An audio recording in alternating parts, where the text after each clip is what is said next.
සුබදවසක් හැමෝටම. ඉතින් මේ වෙද්දි 2028 ළමයිට ගොඩක් තැන්වල භෞතික සහ ඔන්ලයින් පන්ති පටන් ගන්න තියෙනවා. ඉතින් ඔයාලත් සම්බන්ධ වෙලා ඇති මේ ක්ලාසස් වලට. ඉතින් අපොස සාමාන්‍ය පෙළ අවසන් කරලා 2028 වර්ෂයේදී අපොස උසස් පෙළ විභාගයට මුහුණ දෙන්න බලාපොරොත්තු වෙන තමයි ඔයාලා මේ ක්ලාසස් වලට සම්බන්ධ වෙලා තියෙන්නේ. ඉතින් එතෙන්දී ඔයාලා දැන් දන්නවා ඇයි ෆිසික්ස් සබ්ජෙක්ට් එක තෝරගත්තේ, ඊළඟට ඔයාලා තියෙන විෂය කොහොමද තියෙන්නේ, පාඩම් කොහොමද තියෙන්නේ, ඒකේ පළවෙනි පාඩම මොකද්ද, සමහරක් පන්ති වල පළවෙනි පාඩම පටන් ගන්න ඇති, සමහරක් අය ඉවර කරලත් ඇති. ඉතින් මෙතෙන්දී මේ පළවෙනි පාඩමේ ඔයාලට ටිකක් ගැඹුරු විෂය කරුණක් විදිහට තියෙනවා. ඒකක සහ මාන පාඩමේ මාන භාවිතා කරලා භෞතික රාශීන් අතර සම්බන්ධය ගොඩනගන්න. ඉතින් මේ සම්බන්ධය ගොඩනගන එක ගොඩාක් අලුතෙන් මේ 2028 වගේ ළමයින්ට තේරුම් ටිකක් අමාරු තත්ත්වයක් තිබ්බා. ඉතින් එයාලා ගොඩක් අය මගෙමුත් මැසේජ් දාලා අහලා තිබ්බා. ඉතින් වෙනත් පන්ති වලට සහභාගී වෙන අයත් මේ ප්‍රශ්නේ තියෙන්න පුළුවන්. ඉතින් ඒක කොටස තේරුම් නැත්නම් ඒක ඉතාමත් සරලව පැහැදිලිව පියවරෙන් පියවර කොහොමද අපි හරියට වරද්ද ගන්න නැතුව කරගන්නේ කියන එක ඔයාලට මේ වීඩියෝ එකෙන් බලා ගන්න පුළුවන්. එහෙනම් වීඩියෝ එක ස්කිප් කරන්න නැතුව දිගටම රැඳී ඉන්න කියලා ආරාධනා කරනවා. ඒ වගේම ඔයාගේ යාළුවන්ට බලන්න මේක ෂෙයා කරන්න අමතක කරන්න එපා. එහෙනම් අපි බලමු මාන විශ්ලේෂණයේ භාවිතා කරලා කොහොමද භෞතික රාශියක සම්බන්ධතාවය භෞතික රාශීන් අතර සම්බන්ධතාවය ගොඩනගන්නේ කියලා. හරි. ඒකට මම පොඩි ගැටලුවක් පාවිච්චි කරනවා. ඔයාලට මේ පේන්න තියෙන්නේ ඒ ගැටලුව වීඩියෝ එක පොඩි වෙලාවක් පෝස් කරලා ගැටලුව කියවලා බලලා නැවත වීඩියෝ එක ප්ලේ කරලා බලන්න කොහොමද මේ ගැටලුව මම හදන්නේ කියලා. හරි. ගැටලුවට යන්න කලින් මම ඔයාලගේ මූලික දැනුම தත්ත්වය දන්නේ නැති හින්දා ඒකක සහ මාන කියන පාඩමේ මුල් පාඩමේ මුල් කොටස් වල අවබෝධයක් කොහොමද කියන එක දන්නේ නැති හින්දා මම මේ ගැටලුව හදන්න අවශ්‍ය අවම දැනුම මුලදී දීලා ඉන්නම්. හරි. මාන වලින් අපි පෙන්වන්නේ ගොඩක් වෙලාවට භෞතික රාශියක් කොහොමද මූලික රාශීන්ගෙන් හැදිලා තියෙන්නේ කියන එක නිරූපණය කරන ආකාරයක් තමයි මේ මාන කියන්නේ. සරලවම කියන්නේ. ගොඩක් ගැඹුරින් කතා කරන්නේ නැතුව. එතෙන්දී අපිට මේ මාන භාවිතා කරලා හදන්න තියෙන භාවිතයන් ටික හරි නැත්නම් මාන භාවිතා කරලා අපිට කරන්න තියෙන වැඩ අතරට එන භෞතික රාශි ගොඩාක් අඩුයි. හරි අපි විෂය පත ඇතුලේ අපේ තියෙන මේ A level ස්කූප් එක ඇතුලේ විෂය පත ඇතුලේ තියෙන භෞතික රාශීන් ප්‍රමාණය අඩුයි. එතෙන්දී ප්‍රධාන වශයෙන් අපි මාන තුනක් පාවිච්චි කරනවා. එකක් තමයි උස දිග පළල වගේ අර දිගක් මයින මෙෂර්මන්ට් ගන්න භෞතික රාශීන් වලට. දිගක් මයින මෙෂර්මන්ට් ගන්න භෞතික රාශීන් වලට අපි පාවිච්චි කරන්නේ කැපිටල් L අකුර. ඒ කියන්නේ උස දිග පළල හරි ඔය වගේ වට අපි මාන විදිහට පාවිච්චි කරන කැපිටල් L අකුර. හොඳට මතක තියාගන්න ඕනේ. ඊළඟ ස්කන්ධය වගේ හැමතැනකම අයින් දෙනවා. ස්කන්ධය වගේ එකට අපි පාවිච්චි කරන්නේ කැපිටල් M අකුර. හරි තව කාලයක් අපිට හැමතැනම පාවිච්චි වෙනවා. කාලයට පාවිච්චි කරන්න අපි කැපිටල් T අකුර. එහෙනම් උස දිග පළල වගේ දිගක් මයින භෞතික රාශියක් තිබ්බොත් මාන L වෙනවා. ස්කන්ධය මයිනවා නම් කැපිටල් M වෙනවා. කාලය මයින්න කැපිටල් T වෙනවා. ඔයිට අමතරව සමහරක් අවස්ථාවල සමහර භෞතික රාශීන් පාවිච්චි කරන්න වෙනවා. ඒ අවස්ථාවට ගැලපෙන විදිහට අපිට ඒ වෙලාවේ මුහුණ දෙන්න වෙනවා. මොකද අපේ විෂය පතේ ඇතුලේ තියෙන සෑම භෞතික රාශියක්ම අපි හරියාකාරයෙන් දැනගෙන ඉන්න වෙනවා විභාගයට යන්න කලින්. ඉතින් ඔයාලට පාඩමෙන් පාඩම අපිට මේ විෂය කරුණු එකතු කරලා හදා ගන්න පුළුවන් මේක අපිට විභාගයට යනකොට සූදානම් වෙන්න පුළුවන්. ඉතින් මූලිකම වශයෙන් මේ තුන තමයි ඉස්සෙල්ලාම ඕන වෙන්නේ. තව ඔකට දන්නේ නැති ගොඩක් භෞතික රාශි ඉස්සරහට එකතු වෙන්න පුළුවන්. හරි. හරි. මම දැන් ක්‍රමය කියලා දෙන්නම් කොහොමද භෞතික රාශීන් අතර සම්බන්ධය ගොඩනගන්නේ කියලා මාන භාවිතා කරලා. එහෙනම් මතකේ තියාගන්න ඉස්සෙල්ලාම L M T කියන පද තුන. හරි. අපි එහෙනම් ගැටලුවට යන්කෝ. මේ ගැටලුවේ විශේෂත්වයක් තියෙනවා. ගැටලුව කියවනකොටම පළවෙනි පියවර අපි කරගන්න ඕන. ඔන්න පළවෙනි පියවර. මොකද්ද පළවෙනි පියවර? ගැටලුවක් දෙනකොට මේ ගැටලුවේ ගොඩක් වෙලාවට අපිට භෞතික රාශීන් කෑලි දෙකකට කඩා ගන්න පුළුවන්. එකක් පුළුවන් තනි කරගන්න එක. ඒ කියන්නේ එයා තමයි අන්තිම ඵලයේ විදිහට හැදෙන්නේ. ඊටු සෙට් එක අපිට හදන්න පාවිච්චි කරන්න පුළුවන්. ඒ කියන්නේ දැන් ඔයා හිතන්නකෝ ගයක් හදන්න නම් ගෙදරට මොනවද ඕන වෙන්නේ? වැලි, සිමෙන්ති, මෙටල්, ගඩොල් ඔය වගේ ඕනනේ. ඒ ටික එකතු වුණොත් අන්තිමේ ඵලයක් විදිහට ගයක් හැදෙන්නේ. අන්න ඒ වගේ මෙතෙන්දිත් අපිට ගැටලුව කියවනකොටම මෙයාලා පොඩි ඉඟියක් දෙනවා. මෙන්න මේකයි හදාගන්නේ. ඒක හදන්න මෙන්න මේ සෙට් එක තමයි පාවිච්චි කරන්නේ. ඔන්න ඕකෙන් ඔයා කෑලි දෙකකට ඉස්සලා කඩා ගන්න ඕනේ. ඒක තමයි සරලම ක්‍රමය. ඉස්සලා. හරි මේ ගැටලුවට යමු බලන්න. සරල අවලම්බයක දෝලන කාලය සඳහා ඕන බලන්න. සරල අවලම්බයක දෝලන කාලය සඳහා කිව්වම එයා වෙනුවෙන් නේද? එයා වෙනුවෙන් ඔන්න එක්කෙනෙක් කඩාගත්තා. මම අයින් කරගත්තා.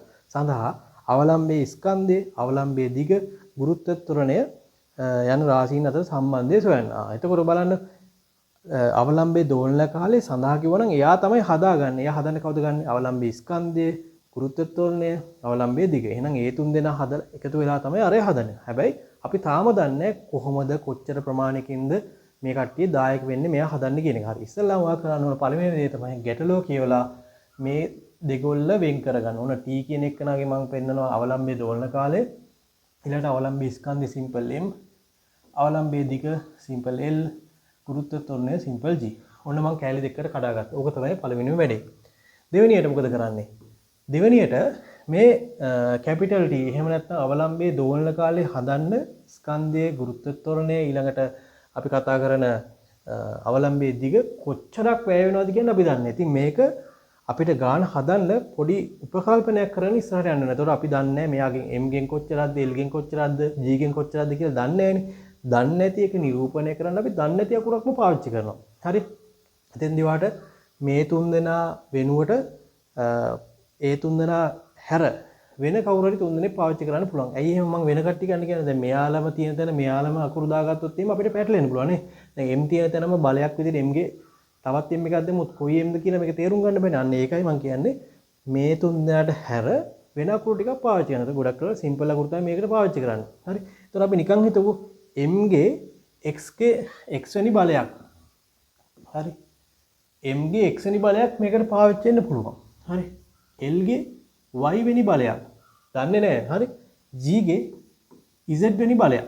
මම මේ දන්නේ නැතිපත් උනොත් දැන් මේ. ඒතකොට M ගේ x වෙනි බලයක් වෙන්න පුළුවන්. ඒතකොට x කියන එකට බිංදුව 1 භාගයේ ඍණ 1 ඕන එකක් එන්න පුළුවන්. හරි. අපි දන්නේ නැහැ. L ගෙත් ඔය වගේම තමයි. G ගෙත් ඔය වගේම තමයි. අපි දන්නේ නැති වුණාට දන්නේ නැති අකුරකින්ම මේක නිරූපණය කරනවා. හරි. තුන්වෙනි එක හරි. දැන් M ගේ x උත් අරගෙන L ගේ y උත් අරගෙන G ගේ z උත් අරගෙන සෙට් එකක් දැන් මික්ස් කරලා තියෙන්නේ. ඔය මික්ස්රනේ T ට එහෙම නැත්නම් දෝලන කාලයට මොකක් හරි සම්බන්ධයක් තියෙනවා. එහෙනම් අපි ඒක ඉස්සල්ලාම සම්බන්ධය ගොඩනගන්න. ඕන බලන්නකෝ. T මෙහෙම හදා ගන්නවා. හරිද? ඊට පස්සේ මේ අපි හදාගත්ත සෙට් එක වෙනම ලියා ගන්නවා. M ගේ x වෙනි බලය ගුණ කිරීම L ගේ y වෙනි බලය ගුණ කිරීම G ගේ z වෙනි බලය. හරි. මෙතෙන්දි පුතා ගුණ කිරීමම දාන්න ඕන කියලා නෑ. බෙදීමක් කියලා දාන්න පුළුවන්. අවසාන බලය ඔක වෙනස් වෙලා ඉන්න පුළුවන්. ඒ ඇයි මං එහෙම කියන්නේ? හිතන්නකෝ. දැන් මෙතන මං ගුණ කිරීමක් දාලා y ගේ L ගේ y දැම්මට y ගේ අගේ ඍණ වුණ ගමන්. ඍණ වුණොත් බලයක් ඍණ වුණොත් මොකද වෙන්නේ? අර බෙදීමේ ලකුණේ යටට එනව නේද? මේ මෙතන ඉරක් ගැහුවොත් මෙන්න මේකේ යටට එනවා. එතකොට ආයෙ ඔටෝමැටිකලි එයා ඍණ වෙනව නේද? මේ බෙදීමක් විදිහට තියෙනවා. හරි. එතකොට ඒක අපිට සලකන්න ඕනේ නෑනේ. දැනට අපි ගුණිතයක් විදිහට දානවා x y z කියන අගයන් හොයාගත්තට පස්සේ ඒක වෙනස් වෙලා එන්න ඕන විදිහේ. අපි තාම දන්නේ නැහැ. දැනට අපි කියනවා ගුණිතයක් විදිහට තියෙනවා. එහෙනම් මෙන්න මේ සෙට් එකම t ට සමාන වෙන්න පුළුවන්. හැබැයි තාම දන්නේ මෙයා 100%ක් සමානද නැත්නම් භාගයක් සමානද t ට වඩා වැඩිද අපි තාම දන්නේ. එතකොට කියන්න පුළුවන් එකම දේ මොකද්ද? m වැඩි වෙනකොට t වැඩි වෙන්න පුළුවන්. සමහර විට අඩු වෙන්න පුළුවන්. L වෙනස් වෙනකොට T වෙනස් වෙන්න පුළුවන්. සමහරක් විට වෙනස් වෙන්නේ නැති වෙන්න පුළුවන්. මොකද අපි තාම අවසාන ඵලය දන්නේ. ඒ හින්දා අපිට මෙයා අතර සම්බන්ධයක් මොකක් හරි හදාගන්න බෑ. එහෙනම් මම මෙතෙන් දානවා මේ වගේ සමානුපාතික ලකුණක්. ඒක සමානුපාතික ලකුණේ මොකද්ද කියන්නේ? මෙයා වෙනස් වෙනකොට මෙයා වෙනස් වෙනවා. මෙයා අඩු වෙනකොට මෙයා අඩු වෙනවා. මෙයා වැඩි වෙනකොට මෙයා වැඩි වෙනවා. තාම හැබැයි සමානයි කියන්න අපිට කියන්න බෑ. නේද? හරියට 100%ක් සමානයි කියන්න බෑ. ඇයි? තාම දන්නේ නැහැ. මේ උදාහරණය බලන්න මෙන්න මෙහෙම. ඔන්න M ගේ x උත් අරගෙන y ගේ z y ගේ L ගේ y උත් අරගෙන G ගේ z උත් අරගෙන අන්තිමේට මේ සෙට් එක අපි හිතමු නිකන් අගේ 50ක් වගේ එනවා. අගේ 50ක් වගේ එනවා. නමුත් අපි පරීක්ෂණාත්මකව හොයාගෙන තියෙනවා කියමුකෝ මේ t සඳහා අගේ 100ක් කියලා. දැන් මට කවදාත් මේ දෙන්න සමානයි කියලා ලියන්න පුළුවන්ද? බෑනේ. හැබැයි මට මේක ලියන්න පුළුවන් 50 සමානුපාතිකයි 100ට නේ. 50 සමානුපාතිකයි 100ට. එහෙම කියන්න පුළුවන්. හරි. 50 වෙනස් වෙනකොට මෙයා දෙකෙන් වැඩි කරනවා මෙයාත් දෙකෙන් වැඩි වෙනවා නේද? එහෙම අපිට කියන්න පුළුවන්. හැබැයි මොන බලන්න සමානුපාතික වුණාට සමානයි කියලා කියන්න බෑ. හරි. එහෙනම් මේ බලන්නකෝ. සමාන කරගන්න නම් මම මොකද කරන්න ඕන? මෙන්න මෙයා සමාන කරගන්න නම් මම මොකද කරන්න ඕන? හරි. දැන් ඔන්න 50ක් වුණා මෙයා 100ක් වෙනවා. මෙයා 100ක් වෙනවා. මම මෙයා සමාන කරගන්න නම් අනිවාර්යෙන් මම මේ 50 තව කාගෙන් හරි ಗುಣ කරන්න ඕනේ. මම ಗುಣ කරනවා කීයද? 2කින්. එහෙම වුණොත් 100ට සමානයි. මොකද්ද වෙලා තියෙන්නේ? මේ කෑල්ල මට එහෙම් පිටීම සමානයි කියන තාම සාක්ෂි මොකුත් නැහැ නේ. අන්තිමේට මට කියන්න පුළුවන් වෙන්න පුළුවන් සමහර වෙලාවට තාම මොකුත් දන්නේ නැහැ. හැබැයි ඒ කෑල්ලෙන් ආපු ගාන මේ තියෙන්නේ 50යි. එයාව ಗುಣ කරනවා මම නියතයෙන් ಗುಣ කරලා නම් මට මේකට සමානයි කියලා කියන්න පුළුවන්. එහෙනම් මේ ගත්ත තියරි එක මම මෙතෙන් ආදේශ කරනවා බලන්න. හතරවෙනි ස්ටෙප් එක. එහෙනම් t ට සමානයි කියලා දානවා. සමානයි කියලා දාන්න නම් මට මේ සෙට් එක විතරක් දාලා බෑ. මේ බලන්න. m ගේ x වෙනි බලය l ගේ y වෙනි බලය g ගේ z වෙනි බලය සමානයි කියලා දාන්න පුළුවන්ද? බෑ. තාම මම දන්නේ නැහැ. එහෙනම්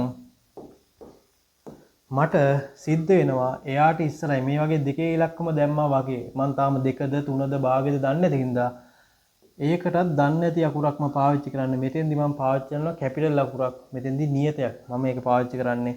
ඒ නියතය මාන රහිත නියතයක් වෙන්න ඕන. මම මේක අනිවාර්යෙන් පාවිච්චි කරලා පස්සේ මෙන්ෂන් කරන්න ඕන ලියන්න ඕන. k කියන්නේ මාන රහිත නියතයකි. පැහැදිලිද? එතකොට දැන් ළමයිට ප්‍රශ්නයක් තියෙනවා මේක මාන රහිත නියතයක් කියලා අපි දැම්මේ. හරි මම මෙහෙම කියන්නම්කෝ. මාන සහිතයි කියන්නේ අර m එකක් නැත්නම් l එකක් t එකක් නැත්නම් ওই 3 4 දෙනාකට මික්ස් වෙලා එන එකක් මොකක් හරි තියෙනවා. එහෙම තියෙනවා කියන්නේ ඒක භෞතික රාශියක් බවට පත් වෙනවා. එහෙනම් ගානේ කියද්දිම අපිට කියන්නේ m උයි l උයි g මත t අඳා පවතිනවා කියලා. එහෙනම් මේ තුන් දෙනා විතරයි මෙයාට බලපාන්න පුළුවන් කියලා තමයි කියන්නේ. එතකොට මේ තුන් දෙනාට අමතරව k එකකුත් මාන තියෙන එක්කෙනෙක් දැම්මොත් මොකද වෙන්නේ? එයාත් භෞතික රාශියක් බවට පත් වෙනවා. එතකොට අපිට මේ තුන් දෙනාට අමතරව මෙයාත් භෞතික රාශියක් කියලා ගන්න ඕනේ. එතකොට ඒක ගාණන් හදන්න වෙන්නේ ගාණ තවත් සංකීර්ණ වෙන එක වෙන්නේ. එතකොට ගාණ සංකීර්ණ එක අඩු කරගන්න තමයි මම මෙතන මාන රහිත නියතයක් කියලා කලින්ම කියන්නේ. එතකොට මෙයාට ගන්න පුළුවන්නේ 1 2 3 4 භාගේ ඔය වගේ අගයන් ටිකක් විතරයි. හරි. ඒක හරියටම කියන්න පුළුවන් අපිට පරීක්ෂණාත්මක විතරයි. මොකද මෙතනින් එහාට මේක මේ k ගේ අගය කියන්න බෑ. හරි. නමුත් මෙතන අපි තාම හදලා ඉවර නෑ. දැන් ඕන සමීකරණයක් ගොඩනගවුවා. අපේ ටාස්ක් එක හරි. හැබැයි මේක ගොඩනගලා මේක මෙතනින් නතර කරන්න බෑ. හරි. මේකේ හොයන්න තියෙන තැන් ටිකක් තියෙනවා. මොනවද තියෙන්නේ? අපි දන්නේ නැති x අකුරක් තියෙනවා. y අකුරක් තියෙනවා. ඊට පස්සේ z අකුරක් තියෙනවා. එහෙනම් මේ තුන් දෙනා හොයා ගන්න ඕන. හරි. ඔන්න ඊළඟට කරන වැඩේ. දැන් මේ පියවරවල් 4 කරගත්ත කියන්නේ ගාන හදලා ඉවරයි වගේ තමයි. ඊළඟට තියෙන්නේ පොඩි සුළු කිරීම් ටිකක් කරන්න. හරි. ඔන්න බලන්න මම කරන වැඩේ. ඊළඟට මම දෙපැත්තෙම මේ බලන්නකෝ මේ පැත්තේ හැදිලා තියෙන්නේ කාලයක්. මේ පැත්තෙත් ඔක්කොම සුළු වෙලා අනම්මනම් වෙලා ඔක්කොම වෙලා අන්තිමට හැදෙන්න ඕන කාලයක් නේ. එහෙනම් මේ කට්ටිය ඔක්කොගේම මාන ටික අන්තිමට සුළු වුණාට පස්සේ මේ පැත්තේ මාන වලට සමාන වෙන්න ඕනේ නේද? එහෙනම් මම දෙපැත්තේ මාන වෙනමනම ලියා ගන්න ඕන. හරි. මේ පැත්ත මට වම් පැත්ත කියලා ගන්න පුළුවන්. මේ පැත්ත දකුණු පැත්ත කියලා ගන්න පුළුවන්. සමාන කිරීමෙන් මේ පැත්තේ ඉන්නේ. ඒකට මට මගේ දකුණු අත පැත්තට තියෙන එක දකුණු පැත්ත, වම් අත පැත්තේ තියෙන එක වම් පැත්ත කියලා ගන්න පුළුවන්. හරි. මම මුලින්ම කරන්නේ දෙපැත්තේම මාන ලියා ගන්න. කොහොමද ලියාගන්නේ? ඔන්න පස්වෙනි එක. t ගේ මාන ලියන්න ඕන. එහෙනම් මම කැපිටල් t ගේ මාන. ඔන්න මාන කියන ලියන්න මම මේ වගේ කොටු අරහනක් දානවා. ඊළඟට ඒක සමාන වෙන්න ඕන. k ගේ මාන ලියනවද දැන්? නෑ. k කියන්නේ මාන රහිත නියත. එහෙනම් k ආය අදාළ කරගන්න බෑ මාන ලියන්න. හැබැයි m තියෙනවා නේද? එහෙනම් සිම්පල් m ගේ මාන ලියන්න ඕන. හරිද? හැබැයි ඒ මාන ලියලා හරියනවද? විතරක් මදි. x ගෙන් එයා ಗುಣ වෙන්නත් ඕන. ඊට පස්සේ ඒක ಗುಣ කරලා සිම්පල් l ගේ මානත් හොයන්න ඕනවා. එයත් එහෙම තියන්න පුළුවන්ද? බෑ. එයත් y ගෙන් ಗುಣ වෙන්න ඕන. අනිවාර්යෙන් y ගෙන් ಗುಣ වෙන්න බෑ. ඊට පස්සේ අවසානයේ සිම්පල් g ගේ මාන හොයන්න ඕන. එයත් එහෙම තියන්න බෑ. එයාව z ගෙන් ಗುಣ වෙන්න ඕන. හරි. ඕක තමයි මාන වලින් අපි කතා කරන්නේ. දැන් මේ පැත්තෙත් අන්තිමේට කාලයක් හැදෙන්න ඕන. මේ පැත්තෙත් කාලේ මාන වලට එන්න ඕන. හරි. හරි. එහෙනම් දැන් අපි මාන ටික ලියාගෙන යමු ලස්සනට. මෙතන අපිට ලියන්න පුළුවන් කාලේ මාන තමයි තියෙන්නේ. කාලේ මාන කියන්නේ කැපිටල් T. හරි. ඒක සමාන වෙන්න ඕන. m කියන්නේ ස්කන්ධයක්. ස්කන්ධය අපි ලිව්වේ කැපිටල් M වලින් මතක ඇති. m ලියනවා. එයා හැම ලියලා ඇද්ද? මේ x උත් දාන්න ඕන. හරි. ඊට පස්සේ ගුණිතයක් දාලා l කියන්නේ දිගක්. දිගම එන්නේ කැපිටල් L වලින්. l විතරක් දාලා මදි මේ yත් ලියන්න ඕන. ඊට පස්සේ ගුණිතයක් දැම්මා. g කියන්නේ ගුරුත්ව ත්වරණය. ත්වරණයක් කළ මාන දැන් දැනන් ඉන්න ඕන. මාන හදාගන්නේ කොහොමද? ත්වරණය හැදෙන්නේ කොහොමද? ප්‍රවේග වෙනස් වීම ශීඝ්‍රතාවයනේ. හරිද? එතකොට m l t ඍණ දෙකෙන් ඕනේ. ms ඍණ දෙකෙන් හැදෙන්නේ. එතකොට ප්‍රවේගයේ වෙනස් වීම ශීඝ්‍රතාව. ප්‍රවේගයේ බෙදීම කාලයනේ. ප්‍රවේගයට එන්නේ lt ඍණ එක. එයා කාලයෙන් බෙදුවා පස්සේ බෙදිච්ච t එක උඩට ගිහින් lt ඍණ දෙක බවට පත් වෙනවානේ. lt ඍණ දෙක. මෙයා මෙහෙම ලියලා ඇද්ද? බෑ. ඇයි z එකකුත් තව තියෙනවා. එයාගෙන් ಗುಣ වෙන්නත් ඕන. ඔන්න ළමයි වරද්ද ගත්තා. මෙන්න මේ වරහන දාලා තිබ්බේ නැත්නම් මෙයාලා වැඩි කරන්නේ මේ t විතරයි. හරි හොඳට මතක තියාගන්න මේ සුළු කිරීම. ඔයාලා මෙතන එනකන් විතරයි තියරි තියෙන්නේ. මෙතනින් එහාට සුළු කිරීම තියෙන්නේ. වරද්ද ගන්න බෑ. හරි. දැන් මේක මම ටිකක් දීර්ඝ කරලා ලියන්න. මේ පැත්තේ t එනවා. මේ පැත්තේ එනවා m ගේ x වෙනි බලය. වරක්. මේ පැත්තේ එනවා l. මෙතන y තියෙනවා. එහා පැත්තෙන් හැදෙනවා z. එහෙනම් y ධන z වෙනයි. පාද සමාන හින්දා දර්ශක එකතු වෙනවා. O level වල දැනුම. පාද සමානයි. l වල y l වල z පාද සමාන හින්දා දර්ශක එකතු වෙනවා. ඊට පස්සේ අවසානයේ t තියෙනවා ඍණ 2z. හරි. ඔන්න දැන් මාන ටික ලියලා ඉවරයි. දැන් මොකද කරන්නේ අපි? දැන් දෙපැත්තේ මාන ලියලා ඉවරයි. එහෙනම් අපි ඊළඟට එක එකනාගේ පාද සලකලා පාදවල දර්ශක සමාන කරනවා. ඇයි? මේ පැත්තේ t තිබ්බොත් එහා පැත්තේ t තියෙනවා නම් ඒ පැත්තේ තියෙන t ගේ දර්ශකය මේ පැත්තේ හැදෙන්න බෑ. නේද? t වල එකනේ දැන් මේ කියන්නේ. සාමාන්‍ය මෙතන තියෙන t වල එක. නේද? අපි එක කියන එක ලියන්නේ නැහැ නේ ගොඩක් වෙලාවට. එකෙන් එහාට තියෙනව සහ අඩු ඒවා තමයි ලියන්නේ. එතකොට එක කියන එක තමයි මෙතන තියෙන t වල එක නම් මේ පැත්තේ t පදයකට තියෙන t වල ඍණ 2z. එන එක සමාන වෙනවා. පාද සමාන පාදවල දර්ශක සලකනවා. සමාන පාදවල දර්ශක සලකා. මොකද කරන්නේ? මේ බලන්න. t වල දර්ශක සලකවුවොත් එහෙම මට කියන්න පුළුවන් 1 සමානයි ඍණ 2z. හරි. ඒකෙන් මට කියන්න පුළුවන් 1 සමානයි ඍණ 2z කියන්නේ ඍණ භාගය සමානයි z. ඔන්න මම එක්කෙනෙක් හොයාගත්තා. පැහැදිලිනේ? හරි. එක්කෙනෙක් හොයාගත්තා. මට හොයාගන්න ඕන. මම මේ පැත්තේ m බලනවා. m එකක් තියෙනවද නැහැ? m එකක් නැහැ. හැබැයි මට කියන්න පුළුවන් නේද මෙහෙම මෙතන ඕන මට ಗುಣ කිරීම එක කියලා දාගන්න පුළුවන් නේද? ඕනෑම සංඛ්‍යාවෙන් එකෙන් ගුණ වුණා කියලා වෙනස් වෙන්නේ නැහැ නේ. හැබැයි මට එක කියන එක නම් මෙහෙම ලියන්න පුළුවන්. මේ බලන්න මතකද බලන්න. 1 සමාන වෙනවා 2 බිඳුවට. නේ? 2 බිඳුවනේ බලන්න. 2 එක ගත්තොත් නම් 2යි. 2 බිඳුවට 1 සමානයි. 1 සමාන වෙනවා 5 බිඳුවට. නේද? 1 සමාන වෙනවා m ගේ බිඳුවට. නේ? m කියන පදයක් තියලා m ගෙන් මම එක පෙන්නන්න ඕනොත් m ගේ බිඳුවනේ බලයට 1 සමාන වෙනවා නේ. එහෙම ඒ තියරි පාවිච්චි කරලා මේ බලන්න. මම මෙතන ලියනවා මේ බලන්න. m සලකවුවොත් වම් පැත්තේ m එකක් පේන්නේ නැහැ. එකක් තමයි තියෙන්නේ. එහෙනම් මම ලියන්නේ බිඳුවයි එතන. බිඳුව සමානයි මේ පැත්තේ x. ඔන්න එයත් හොයාගත්තා නේ. x සමානයි බිඳුවයි මෙහා 2. හරිනේ. ඔන්න දෙන්නෙක් හොයාගත්තා. අන්තිම එක නා බලමු. මේ පැත්තේ l එකක් නැහැ. නමුත් එකේ ඉලක්කම මට දාගන්න පුළුවන් නේ l වෙනකොට. ඒතකොට ඉස්සෙල්ලා වගේම මේ බලන්න 1 සමානයි l වල බිඳුව මට ගන්න පුළුවන්. නේද? එහෙමනම් මේ පැත්තේ l වල බිඳුව තියෙනවා කියලා හිතන්න පුළුවන්. l වල දර්ශක සලකලා මේ පැත්තේ බිඳුවයි එහා පැත්තේ තියෙනවා y ධන z. හරි. මේක මොකද්ද? අපිට 3 කියලා ගන්න පුළුවන්. 3 කියලා අරගෙන මේ බලන්න මම සුළු කරන්න ඔයාලට ගොඩාක් තේරෙන්නේ. 3ට මම ආදේශ කරනවා එකෙන්. 3ට එකෙන් ආදේශයෙන්.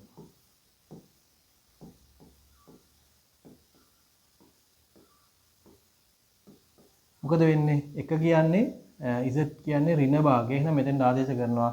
මෙයා මේ පැත්තට එනවා. මේ බලන්න බිඳුව සමානයි y ඍණ භාගය. හරි. ඔකට තියෙන එහෙනම් y සමානයි. මෙයා මේ පැත්තට ආපුවම ධන භාගයක් වෙනවා. එහෙනම් ඔන්න 4. හරි. x යි y යි z යි අගයන් හොයාගෙන ඉවරයි. එහෙනම් අන්තිමේට දැන් අපි මෙන්න මේ සමීකරණයට මේක ආදේශ කරන්න විතරයි තියෙන්නේ. හරි. මම ඒ ටික මෙතන උඩින් කරන්නම්.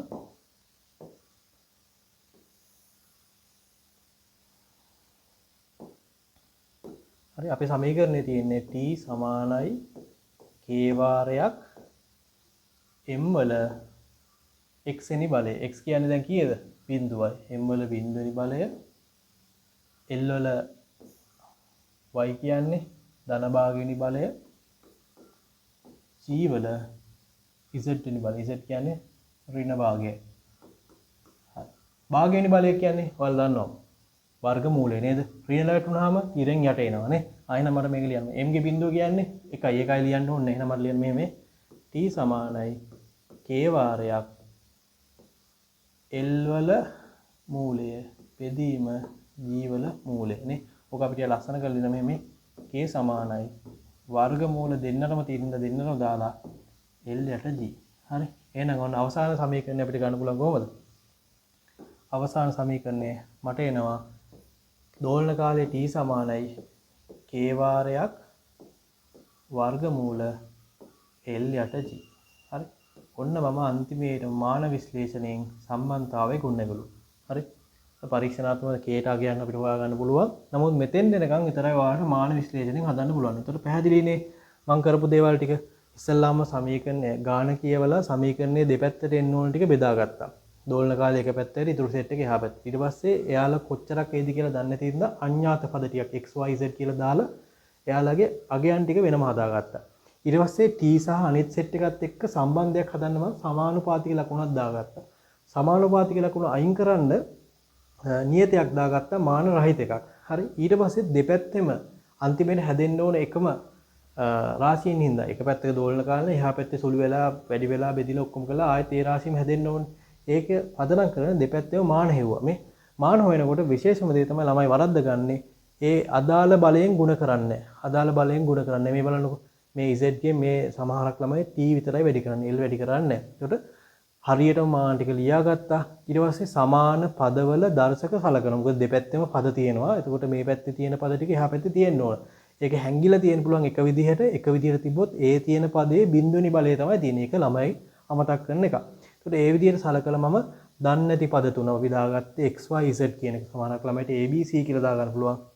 මේ පද තුන මේ විදිහට සමීකරණ ලියලා සමීකරණ සුළු කරලා හොයාගෙන අවසානයේ මෙන්න මෙයාට අපි හතරවෙනි පියවරෙන් හදාගත් සමීකරණයට ආදේශ කරලා අපිට අන්තිම උත්තරේ මේ විදිහට හදා ගන්න. ඒතකොට මේ වගේ කෙටි ක්‍රමයකට හදා ගන්න පුළුවන්.